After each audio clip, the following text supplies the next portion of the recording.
श्री राधे राधे नमस्ते। एगो माता के छठ माता के भजन सुनब सभे। कैसा लगा था कमेंट में जरूर लिखब सभे, साथ देव सभे।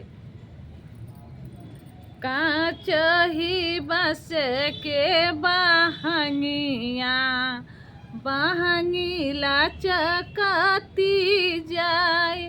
कांच ही बस के बहंगिया बहंगी लचकती जाए। पहिने न ससुर जी पियरिया पहिने न ससुर जी पियरिया बनी जाई न कहार।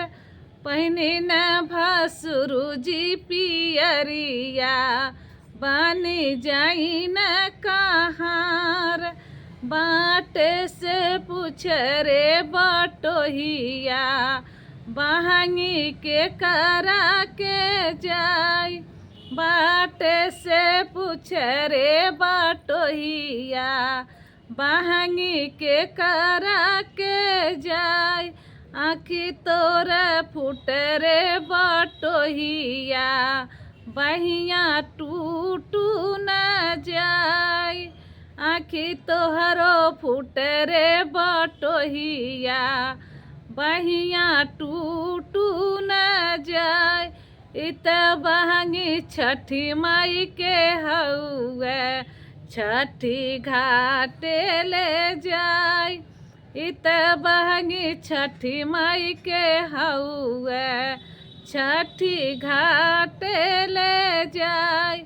कांच ही बस के बहंगिया बहंगी लचकत जाए। कांच ही बस के रे बहंगिया बहंगी लचकत जाए। पहिने न बलम जी पियरिया बहनी पहिरी न देवर जी पियरिया बनी जाई न कहार। पहिने न देवर जी पियरिया पहिने न बलम जी पियरिया बनी जाई न कहार। बाट से पूछ रे बटोहिया बाट से पूछ रे बटोहिया बहंगी के करा के जाई। बाट से पूछ रे बटोहिया बहंगी के करा के जाई। आँखी तोर फूट रे बटोहिया बहिया टूटू न जाई। आँखी तोहरा फूट रे बटोहिया बहिया टूटू न जाई।